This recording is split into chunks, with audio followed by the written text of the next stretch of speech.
ಯಲ್ಲಾಪುರ ಪಟ್ಟಣದ ಮಹಿಳಾ ಮಂಡಲ ಸಭಾಭವನದಲ್ಲಿ ಧರ್ಮಸ್ಥಳ ಗ್ರಾಮಾಭಿವೃದ್ಧಿ ಯೋಜನೆಯಿಂದ ನಡೆದ ಸಂಭ್ರಮದ ಅಂತಾರಾಷ್ಟ್ರೀಯ ಮಹಿಳಾ ದಿನಾಚರಣೆ ಕಾರ್ಯಕ್ರಮ.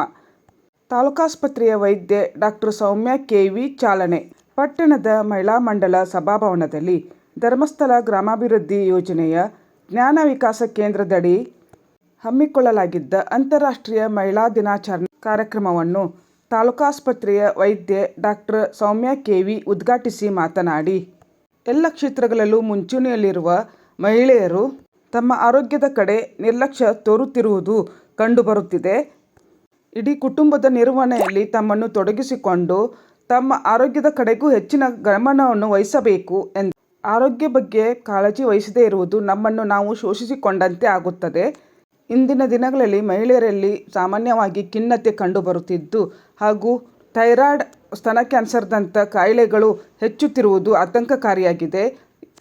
ಅವುಗಳನ್ನು ತಡೆಗಟ್ಟಲು ಹೆಚ್ಚಿನ ಕಾಳಜಿ ವಹಿಸಿಕೊಳ್ಳುವುದು ಅತ್ಯವಶ್ಯಕವಾಗಿದ್ದು, ಇಂಥ ಕಾರ್ಯಕ್ರಮಗಳ ಮೂಲಕ ಭಾವನೆಗಳನ್ನು ಹಂಚಿಕೊಳ್ಳಿ. ಮೊಬೈಲ್ ದಾಸರಾಗದೆ, ಜಾಲತಾಣಗಳ ಗುಲಾಮರಾಗದೆ, ಅವುಗಳನ್ನು ಯಾವುದೇ ಒಂದು ಕೌಶಲ್ಯದ ಜ್ಞಾನಾರ್ಜನೆಗಾಗಿ ಬಳಸಿಕೊಳ್ಳಿ. ಸ್ವಲ್ಪ ಸಮಯ ನಿಮಗೆ ಮೀಸಲಿಟ್ಟುಕೊಂಡು ಧ್ಯಾನ, ಪ್ರಾಣಾಯಾಮ ಮೂಲಕ ಮನಸ್ಸನ್ನು ಹತೋಟಿಯಲ್ಲಿಟ್ಟುಕೊಳ್ಳುವ ಪ್ರಯತ್ನ ಮಾಡುವುದರಿಂದ ಉತ್ತಮ ಆರೋಗ್ಯವನ್ನು ನಮಗೆ ನಾವೇ ಕೊಡುಗೆಯಾಗಿ ಪಡೆದುಕೊಳ್ಳಬೇಕು ಎಂದರು.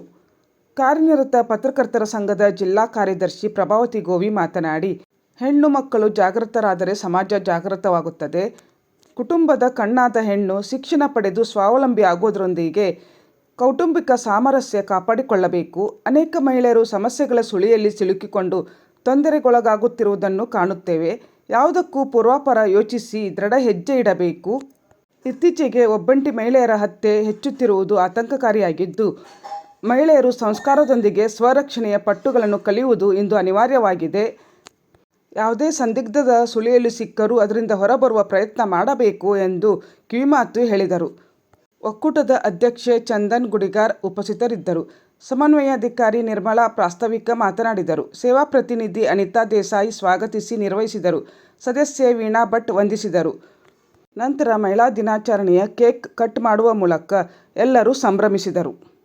ನಮ್ಮ ಹಕ್ಕುಗಳ ಬಗ್ಗೆ ತಿಳ್ಕೊಳ್ಳೋದಕ್ಕೆ ನಮ್ಮ ಆರೋಗ್ಯ ಇರ್ಬೋದು, ನಮ್ಮ ಮಾನಸಿಕ ಆರೋಗ್ಯ ಇರ್ಬೋದು, ಈಗಾಗಲೇ ನೀವು ತುಂಬ ಸೊಗಸಾಗಿ ತಿಳಿಸಿದ್ದಾರೆ.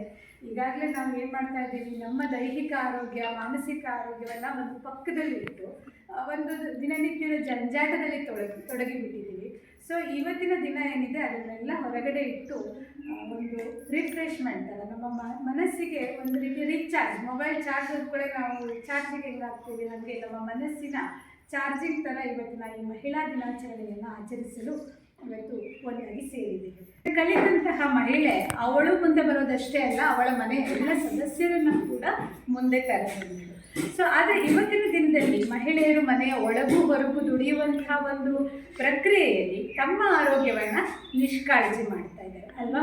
ನಾವು ಮನೆಯಲ್ಲಿ ಯಾರಿಗಾದ್ರೂ ಹುಷಾರಿಲ್ಲ ಅಂದರೆ ತಕ್ಷಣ ಆಸ್ಪತ್ರೆಗೆ ಕರ್ಕೊಂಡು ಹೋಗ್ತೀವಿ. ಗಂಡಂಗೆ ಹುಷಾರಿಲ್ಲ ಅಂದರೆ ತಲೆ ಮೇಲೆ ಆಕಾಶ ಬಿದ್ದಂಗೆ ಮಾಡ್ತೀವಿ. ಮಗ ಒಂದು ಸೀನ್ ಇದ್ದರೆ ಡಾಕ್ಟರ್ ಹತ್ರ ಓಡಿ ಬರ್ತೀವಿ.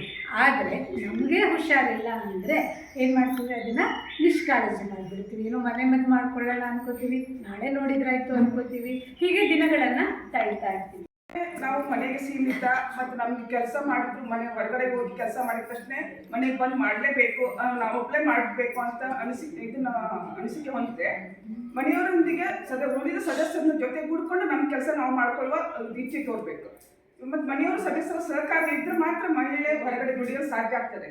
ಎರಡೂ ಕಡೆನೂ ಮಹಿಳೆನ ಮನೆಯಲ್ಲಿ ಬಂದು ಹೊರಗಡೆನೂ ಅಂತಂದರೆ ಅವ್ರಿಗೆ ಸಹಕಾರ ಸಿಗದೇ ಇದ್ದರೆ ಅವ್ರ ಮನಸ್ಸು ಕುಬ್ಜವಾಗಿ ತುಂಬ ವ್ಯಾಕುಲಕ್ಕೆ ಒಳಗಾಗ್ತಾರೆ. ತಕ್ಷಣ ಗಂಡಸರ ಬಗ್ಗೆ ದ್ವೇಷ ಮಾಡಬೇಕು, ಮತ್ತು ಅವ್ರ ಬಗ್ಗೆ ಮಹಿಳಾ ದಿನಾಚರಣೆ ಅಂದರೆ ಆ ಒಂದು ಪ್ರಕ್ರಿಯೆ ನಡೀತಾ ಇರ್ತದೆ.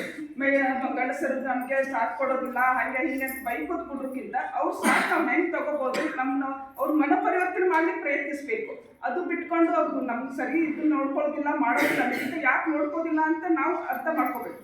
ಅದಕ್ಕೆ ಅವ್ರು ತಿಳಿಸಿ ಹೇಳಬೇಕು. ತಿಳಿಸಿ ಹೇಳಿ ನಮ್ಗೆ ಹಿಂಗೆ ಕಷ್ಟ ಆಗ್ತದೆ, ನೀವು ನಮ್ಗೆ ಸಾಥ್ ಕೊಡಿ, ನಮ್ಗೆ ಮಾಡಿಕೊಡಿ, ನಿಮಗೂ ಒಳ್ಳೇದಾಗುತ್ತೆ, ನನಗೂ ಒಳ್ಳೇದಾಗುತ್ತೆ ಅಂತ ತಿಳಿಸ್ಕೊಂಡು ನಮ್ಮ ಮನೆಯವ್ರ ಜೊತೆ ಬಾಳ್ವೆ ನಡೆಸಿದರೆ ಒಳ್ಳೇದಾಗ್ತದೆ.